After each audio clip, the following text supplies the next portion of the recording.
welcome to a new series for the Gameology brand. This is Make It or Break It. I'm one of your hosts, Matt Favai, and... I'm Attila, Gabriel Brinitzky. So what's Make It or Break It going to be about? So over the years, I've come up with just like tons of game design ideas, right? Everyone thinks of ideas for stuff. If you're a writer, you come up with like ideas for short stories or novels. If you're a video editor, you come up with like ideas for short videos and whatever. Anyway, I've come up with a lot of design ideas over the years, more than I could possibly make. So I figure it would be a fun segment to do on the podcast to sort of self-critique some of the stuff I've come up with over the ages, see if there was anything that sounds like it would be worth making, or whether the concept is just terrible and it should be trashed. So make it or break it.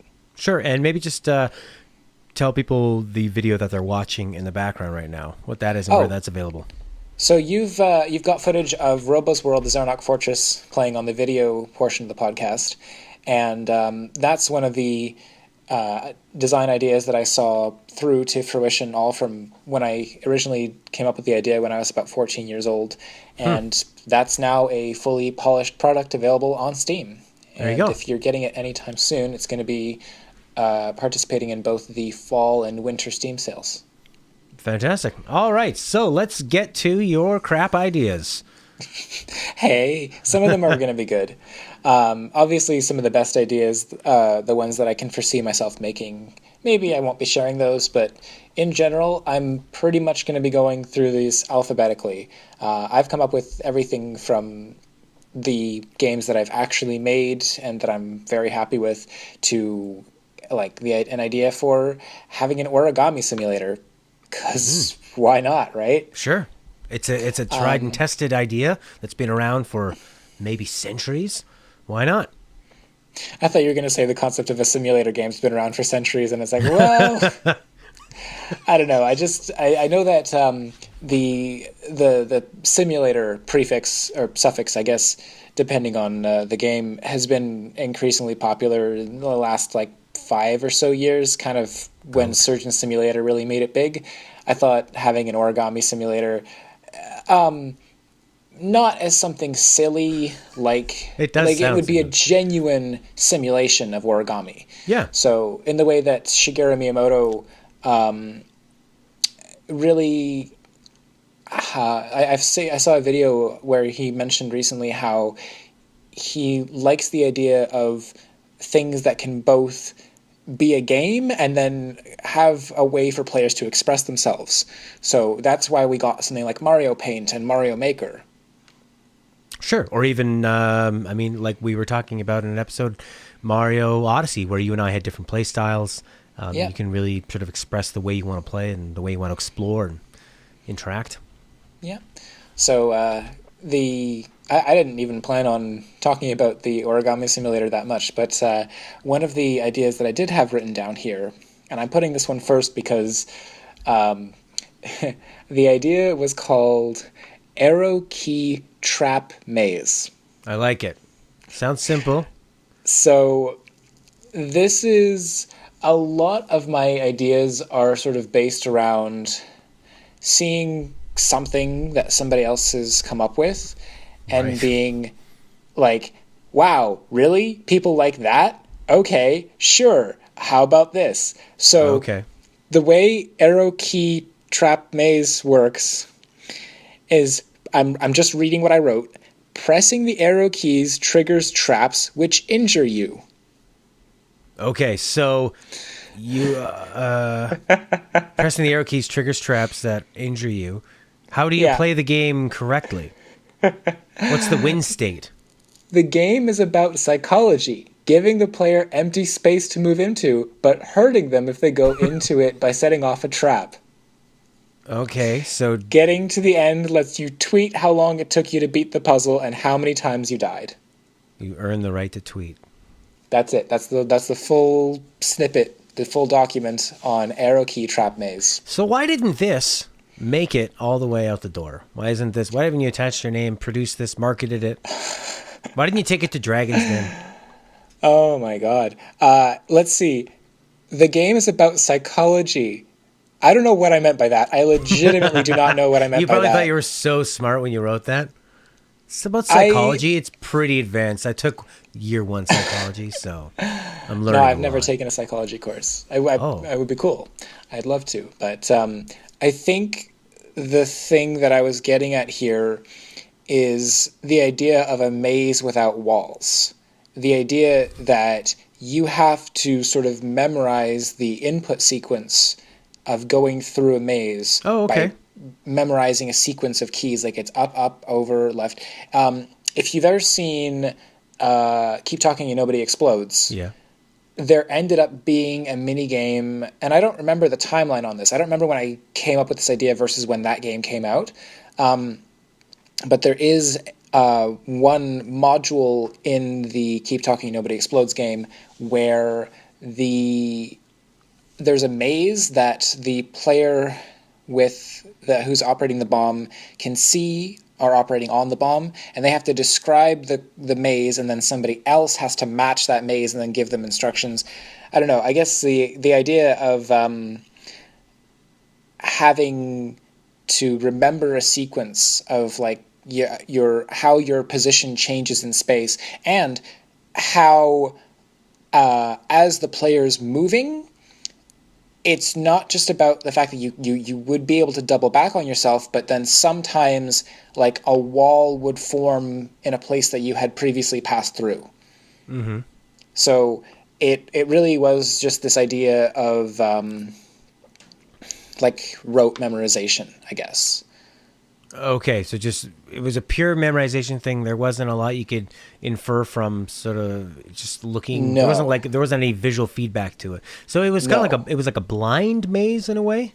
Basically, yeah, you just have to sort of remember what the key sequence is to get through the game. And I guess if you can imagine sort of playing like someone, you use the word blind, someone legitimately could play this like if they were blindfolded, or if they actually didn't have full visual faculty.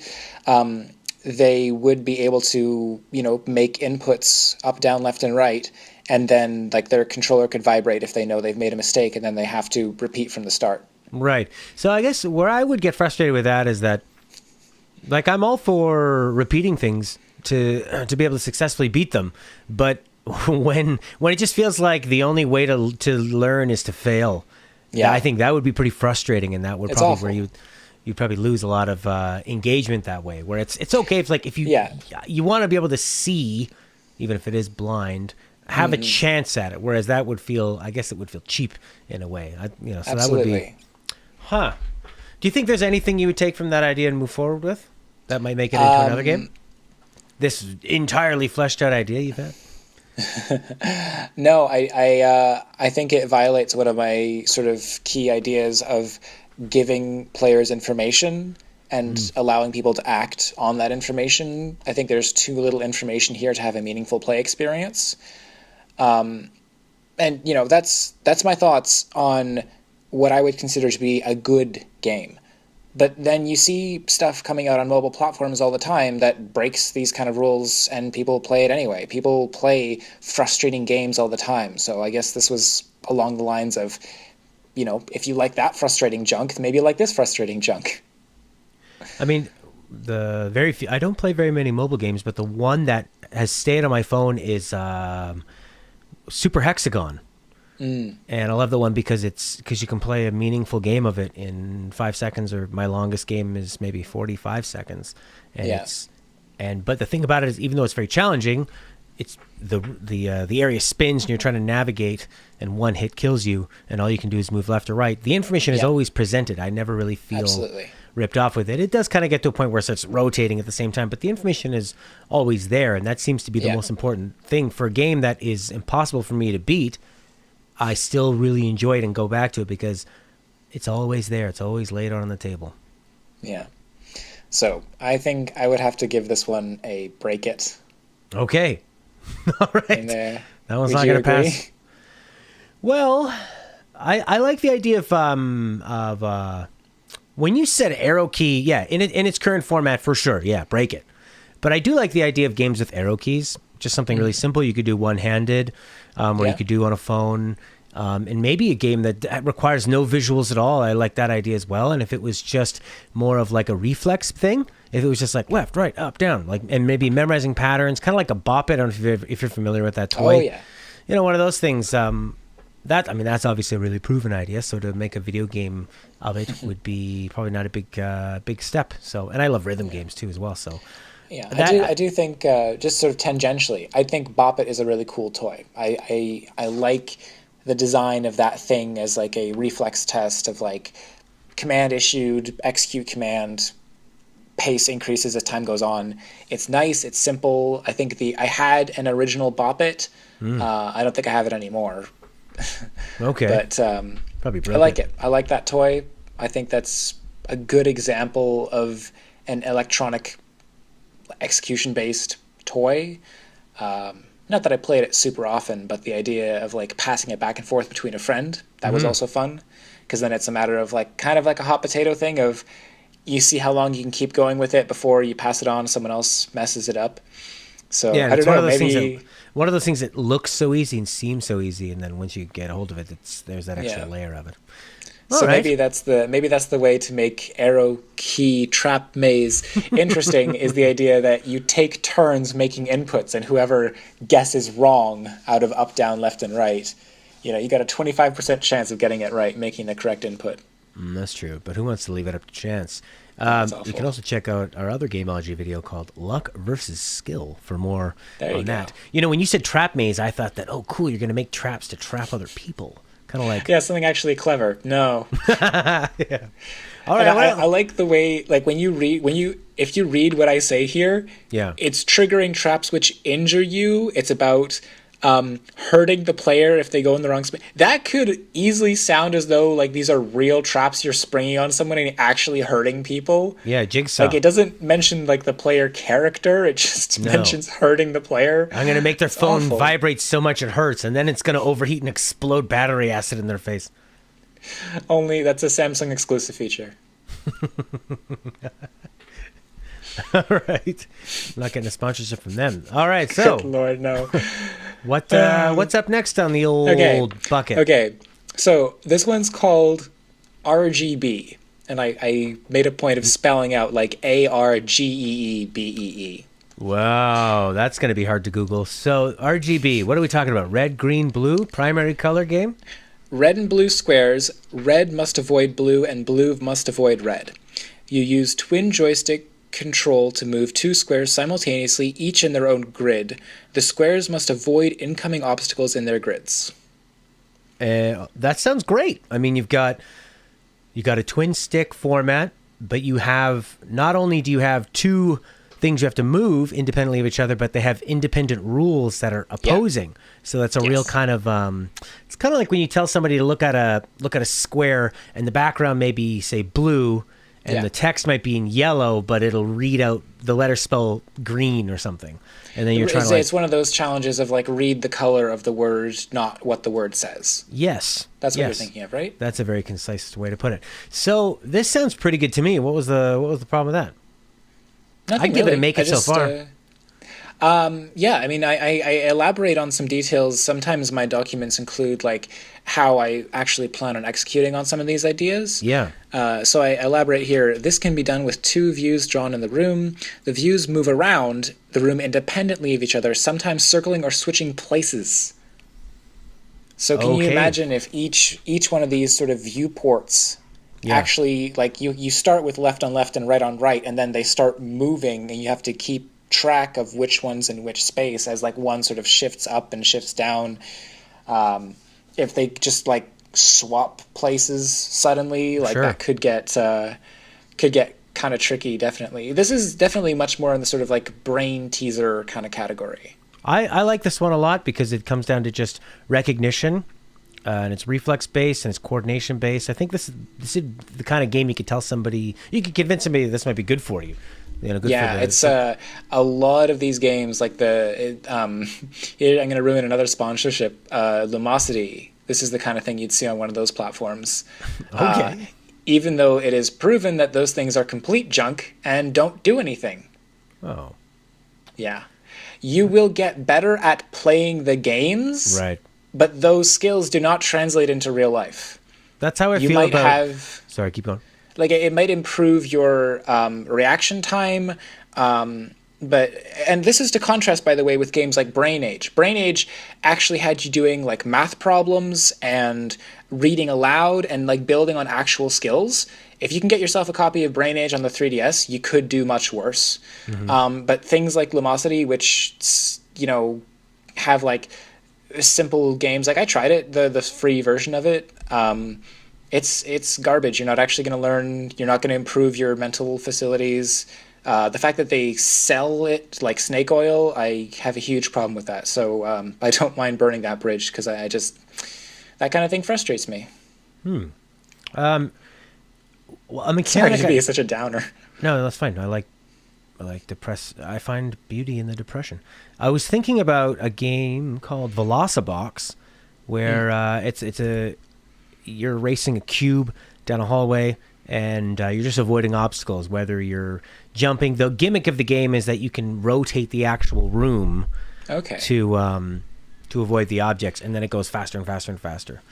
But what I didn't like about that is that I'm fine with the game going faster and faster, but what they would do is, because you had to flip the room, it was a totally different skill set than just fastly reacting, because it would flip your perception of, okay, now down is up, left is right. And that was the part that I couldn't take the foundation of the first skill and go on to the next. And I understand that is the whole gimmick of the game, but for me, it felt like too different of a mechanic, and that's fine if that's what they want to do. But for me, it wasn't building on that initial concept. Yeah. Like I would love to find more games that are all about just things like Thumper. I absolutely love Thumper because it sticks with a few of the basic commands. If anyone doesn't know, it's a rhythm game where you're racing down a track and you just dodge and you jump and you move left and right. But it doesn't mess with that and all of a sudden reverse your controls like how many games have done that? Oh, you had a potion, and now you're confused, and all your controls are reversed. I don't find that super fun. It's because it's very unexpected.